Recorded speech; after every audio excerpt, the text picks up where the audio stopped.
Fala, meu querido aluno, minha querida aluna, aqui é o professor José do canal Farmacologia Fácil, em mais uma aula, em mais um vídeo e mais um conteúdo feito, lapidado, preparado para você.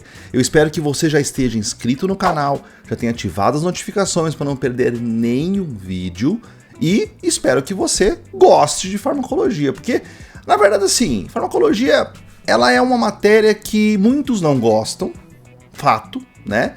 Muitos têm medo também, mas depois que você entende, você se apaixona, e é por isso que você está aqui. Eu sou o professor José, professor de Farmacologia e Fisiologia há mais de 12 anos, aqui na internet há mais ou menos uns 4 anos, e também idealizador de 2 grandes projetos, né, os projetos da minha vida que eu disponibilizo para vocês, que é o curso Farmacologia Aplicada R2A, que você encontra aqui embaixo, e a especialização em Farmacologia Clínica Aplicada à Prescrição, que eu e mais de 15 professores construímos com nossas mãos o programa que vai mudar a sua carreira e colocar você na carreira clínica, também disponibilizo no link aqui embaixo. Então, se você já é formado, já tem graduação, vai lá dar uma olhadinha na nossa especialização, e se você não é formado, aproveite a plataforma Farmacologia Aplicada R2A. Pois bem, eu trago vídeos aqui no YouTube, temas que muitas vezes vêm de outros canais, né, outros locais,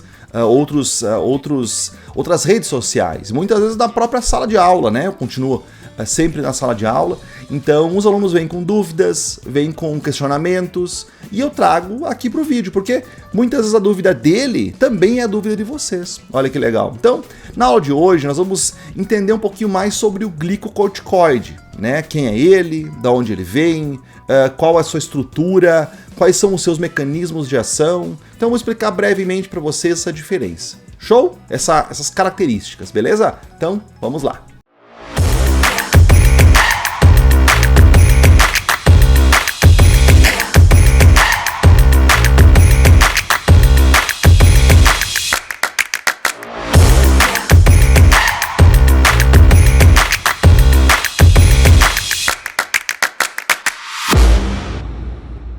Bom, nós temos 2 hormônios no nosso organismo e nós temos que entender um pouquinho mais sobre eles para depois evoluirmos nosso pensamento sobre o glicocorticoide.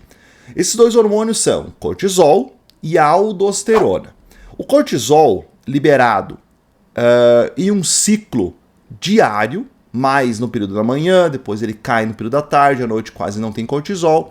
Ele tem funções mobilizadoras de glicose e moduladoras da imunidade.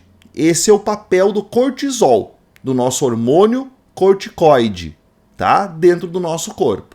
Então, o cortisol ele vai liberar glicose das reservas hepáticas no começo da manhã para dar energia, força para a gente atuar durante o dia, e também vai mobilizar as nossas estruturas da imunidade, vai proteger o nosso corpo. Tanto que você deve notar que febre aumenta mais à noite, inchaço, edema mais à noite, porque o cortisol, que é o nosso protetor anti-inflamatório, ele está mais no período da manhã.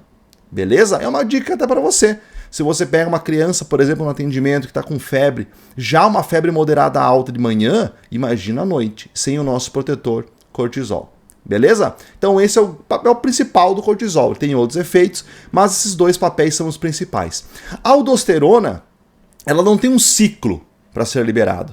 E ela é produzida na mesma glândula, a glândula adrenal, do cortisol. Inclusive, ela é muito parecida com o cortisol. Os 2 vêm do colesterol. Então, vejam a estrutura aqui, já tem aqui no centro tem a base molecular do cortisol. E aqui os corticoides, mas a aldosterona é muito parecida com essa molécula também. Vou colocar na tela para vocês. Então, a aldosterona, ela é um hormônio mineralocorticoide. Então nós temos um hormônio corticoide, que é o cortisol, e o mineralocorticoide, que é a aldosterona. Qual que é o papel da aldosterona? Ela é liberada quando nós temos um baixo volume de sangue, por exemplo. Então eu preciso reter mais água no meu corpo, né? Quando tem uma queda do sódio. Então vários mecanismos são envolvidos, isso fisiologicamente, para que a aldosterona vá até o nosso rim, atue sobre seus receptores nucleares, né, receptores que estão dentro do núcleo de células lá do nosso rim, do nosso néfron, e promova a reabsorção de sódio e água. Então ela é mineralocorticoide, ela controla os minerais, os eletrólitos do corpo. Então ela retém sódio e água. Show? Então esse é o efeito da aldosterona, reter sódio e água. E já o cortisol, liberar glicose no sangue e mexer com a nossa imunidade, controlar a nossa resposta imunológica inflamatória. Beleza? Esses são os dois hormônios. Beleza. Em busca de uma molécula anti-inflamatória, se pega a molécula do cortisol, se modifica, coloca um rabinho em cima, um rabinho embaixo e se produz o nosso corticoide sintético. Beleza? Então nós temos aqui prednisona, prednisolona, a fludrocortisona, a metilprednisolona, a triancinolona, a dexametasona, todos eles. Eles têm uma modificação estrutural que permite que eles tenham mais tempo de ação. Não só um ciclo matinal, mais tempo de efeito, mais potência lá nos núcleos celulares onde eles vão atuar, no papel do cortisol. Show? E essas mudanças, né, o nosso corpo, ele metaboliza, ele destrói o cortisol e a aldosterona. Perfeitamente. Porque são moléculas que o nosso corpo produz. Então ele sabe o que fazer com elas depois que elas atuam. O corticoide são moléculas um pouco diferentes. Então aqueles hormônios, né, mais parecidos, aqueles corticoides que são mais semelhantes ao cortisol, eles são chamados glicocorticoides, porque eles têm ação na glicose, ou seja, ação do cortisol, mais relacionada ao cortisol. Porque como eles são mais parecidos com o cortisol, eles vão ser metabolizados do corpo pelo cortisol. Por exemplo, nas células que a aldosterona atua, lá no néfron, que fazem retenção de sódio e água, tem enzimas que degradam cortisol. Para o cortisol não fazer isso. Então, lá no núcleo celular das células, do ducto deferente, onde tem ductos coletores, melhor dizendo, onde tem as células que respondem à aldosterona, né? Na região, ali da região distal tardia do nosso néfron, melhor dizendo, onde a aldosterona atua. Aquelas células, dentro das células tem enzimas que degradam o cortisol. Para que o cortisol, quando for liberado, chegar lá, porque ele vai se distribuir pelo corpo todo, e ele ser destruído, senão ele vai fazer retenção de líquido. Então os hormônios, os cortisóis, os corticoides, que são semelhantes ao cortisol, vão ter o mesmo efeito. Mais semelhantes. Então as moléculas colocadas, as estruturas colocadas, vão aumentar ou diminuir a afinidade do corticoide sintético a essa enzima lá no rim, muitas vezes, que degrada as substâncias e impede o efeito mineralocorticoide. Já tem alguns corticoides que ainda têm estrutura molecular que permite atuar tanto como a aldosterona quanto como o corticoide, o cortisol. Então, há um efeito adverso muito conhecido do corticoide, que é a retenção de líquido, vem disso.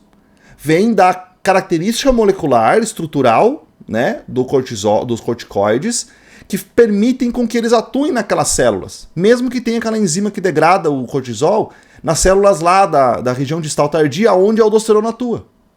E assim promovem, então, a retenção de líquido. Então tudo vai depender da estrutura. Por exemplo, dexametasona e betametasona não têm propriedades mineralocorticoide, ou seja, se elas entrarem lá na célula renal, elas são destruídas. A prednisona e a prednisolona, elas podem fazer retenção de sódio e água quando utilizadas, porque elas não têm uma total ineficiência da enzima sobre a molécula delas. Então a molécula ela permite que ela atue também nas células lá do rim. Então a prednisolona tem um certo ponto, um efeito sobre a retenção de sódio e água, que é um dos efeitos adversos dos corticoides, né? E já tem outros anti-inflamatórios do tipo corticoide que tem muito mais efeito, como a fludrocortisona, muito mais efeito mineralocorticoide do que próprio corticoide, próprio cortisol, próprio efeito parecido com cortisol. Então tudo vai depender da molécula.